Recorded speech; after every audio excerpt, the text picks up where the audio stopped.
நம்மளுடைய இந்த ஃப்ரீடம் இந்தியாவில் வந்து பார்த்தீங்கன்னா, நம்ம எத்தனையோ பேர் நம்ம ஒவ்வொருத்தருக்கும் ஒவ்வொரு குறைகள் இருக்குது, ஒவ்வொரு நிறைகள் இருக்குன்னு சொல்லி நம்ம ஒவ்வொரு விஷயத்த சொல்லிட்டு இருக்கிறோம். ஆனா நம்ம எல்லாத்துக்கும் ஒரு விஷயத்த தாண்டி என்ன யோசிச்சு பார்க்கணும்னு சொல்லி கேட்டோம்னா, அந்த ஃப்ரீடம் இந்தியா அப்படிங்கிற வரத்துக்கு முன்னாடி எத்தனையோ பேர் உயிர் தியாகம் பண்ணியிருக்கிறாங்க. எத்தனையோ ஆயிரக்கணக்கான பேர் சிறைக்கு போய் ரொம்ப கொடுமைகள் அனுபவிச்சிருக்கிறாங்க. அதை பத்தி கொஞ்சம் தெரிஞ்சுக்கலாங்க. என்னன்னு சொல்லி கேட்டோம்னா, ஒரு காலகட்டங்கள்ல ஈஸ்ட் இந்தியா கம்பெனிங்கிற பேர்ல தான் வந்து பார்த்தீங்கன்னா, வெளிநாட்டுக்காரங்க, வெள்ளைக்காரங்க வந்து நம்ம நாட்டுக்குள்ளாடி வராங்க. அவங்க வந்ததுக்கான முக்கிய காரணம் என்ன காரணம்னு சொல்லி கேட்டோம்னா, இங்க இருக்கக்கூடிய மிளகு, கிராம்பு, ஏலக்காய் இந்த மாதிரி வாசனை பொருட்கள், சாப்பாடு பொருட்கள், மருத்துவ குணமுள்ள பொருட்கள் இதெல்லாம் இங்கேருந்து எடுத்துகிட்டு போய் நம்ம வந்து வியாபாரம் பண்ணலாம்னு சொல்லிட்டு தான் வராங்க. அப்படி வரும்போது வந்து பார்த்திங்கன்னா, வரி யார் யாரெல்லாம் அதிகமாக விதிக்கிறாங்களோ அந்த நாட்டு ராஜா கூடலாம் நட்பு பாராட்டி அவங்கக்கிட்ட கொஞ்சம் காம்ப்ரமைஸ் பண்ணி வரி கம்மியாக வாங்குறது பெரிய ராஜா கிட்ட. அதை வச்சே சின்ன ராஜா கிட்டலாம் போய் வரி கம்மியாக தான் கொடுத்தோம். அந்த ராஜாக்கே நாங்கள் அவ்வளோ தான் கொடுத்தோம், உங்களுக்கு எப்படி நாங்கள் நிறைய வரி கொடுப்போம்னு சொல்லிட்டு அவங்ககிட்ட பேசி அவங்ககிட்டயும் கம்மி விலைக்கு பொருளை வாங்கிட்டு போகிறது. இப்படி வாங்கிட்டு போயிட்டு இருந்தவங்க ஒரு காலகட்டம் போனாட்டி நாம் எல்லாமே இவ்வளோ கம்மியாக நம்மளால் வாங்க முடியும் அப்படின்னா நாம் ஏன் இவங்க கிட்ட செல்வத்தை கொள்ளையடிக்கக்கூடாதுன்னு சொல்லி யோசிக்கிறாங்க. அதோடைய அட்மாஸ்பியர் அட்வான்ஸ் லெவல் தான் வந்து பார்த்திங்கன்னா, வெள்ளைக்காரங்க நம்மளுடைய 2 நாட்டு ராஜா இருக்கிறாங்களா, இவங்ககிட்ட வெப்பன் கொடுத்து இவங்களை அடிமையாக்கி இவங்களுக்கு கீழே அடிமையாக இருக்கக்கூடிய ராஜாவை இவங்க கண்ட்ரோல் எடுத்துக்கிட்டு அங்கே இருக்கக்கூடிய செல்வங்களை கொள்ளையடிச்சிட்டு போகிறது. இப்படி தான் கொஞ்சம் கொஞ்சமாக ஆக்குஃபை பண்ணி ஒரு காலகட்டங்கள் வந்தாட்டி நாங்கள் சொல்கிறதான் நீங்கள் கேட்கணும், எங்களுக்கு கீழே தான் நீங்கள் இருக்கணும், எங்களுக்கு கீழே தான் நீங்கள் வேலை செய்யணும்னு சொல்லி கொண்டு வந்துட்டாங்க.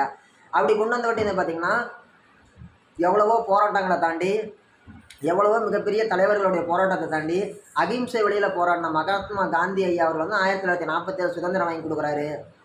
1948 அவர் வந்து சுட்டு கொல்லப்படுகிறார் இந்தியாவை சேர்ந்த நபர்களாலேயே. ஓகேங்களா, இதெல்லாம் வந்து பார்த்திங்கன்னா ரொம்ப மிஸ்டீரியஸாக இருக்கும். அத்தனை நாள் வெள்ளைக்காரன் கண்ட்ரோலில் இருந்த வரைக்கும் அவரை யாரும் கொலை பண்ணல. அவன் சுதந்திரம் கொடுத்துட்டு போய் அடுத்த வருஷமே இவரை கொலை பண்ணுறாங்க. அதுக்கான துப்பாக்கி யார் கொடுத்து விட்டாங்க, யார் எங்கேருந்து அனுப்பி விட்டாங்க அப்படிங்கிறது வந்து பார்த்திங்கன்னா ரொம்ப ஒரு மிஸ்டீரியஸான ஒரு விஷயமா தான் இருக்குது. இன்றைக்கி வரைக்குமே சரியான சொல்யூஷன் அப்படிங்கிறது கிடையாது.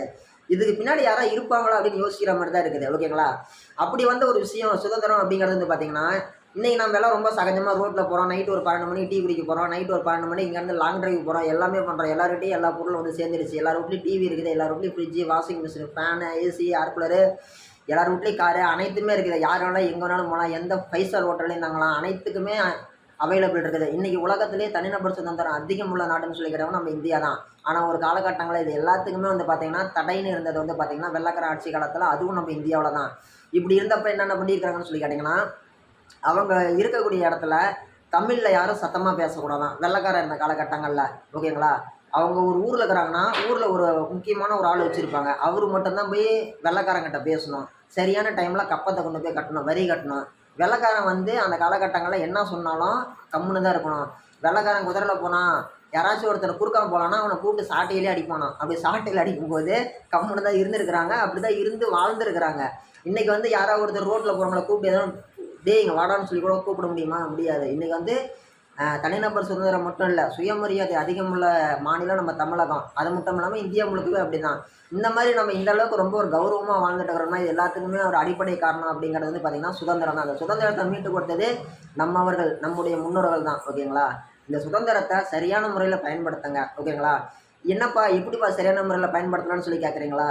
எவ்வளவோ இருக்குதுங்க, நாம் சொல்லி தான் தெரிஞ்சுக்கணும்னு கிடையாது. ஒரு சில நாடுகள்லாம் போய் பாருங்கள், மேலை நாடுகள், சவுதி நாடுகள்லாம் போய் பாருங்கள், அதே மாதிரி வடகொரியாலாம் போய் பாருங்கள். இன்றைக்கி நம்ம இவ்வளோ பேசுகிறோம்ல, நம்ம இவ்வளோ தூரம் நம்ம என்னை இருக்கவே முடியல, என்னை யாரும் இது பண்ணுறாங்க, எலிமினாட்டி அதை பண்ணுறாங்க இதை பண்ணுறான்னு சொல்லி நிறைய பேர் சொல்கிறாங்களா. நல்லா யோசிச்சு பாருங்கள், நம்ம ஊரில் எத்தனை டிவி சேனல் இருக்குதுன்னு பாருங்கள். நீங்கள் ஃபோன் எடுத்தால் எத்தனை யூடியூப் சேனல் இருக்குது, இன்ஸ்டாகிராம், ஃபேஸ்புக்கு, மெசேஞ்சரு, ஸ்னாப்சாட்டு எவ்வளவோ பார்க்கலாம். ஆனால் வடகொரியா போனீங்கன்னா இன்டர்நெட் யூஸ் பண்ணுறதுக்கு அவைலபிள் கிடையாது.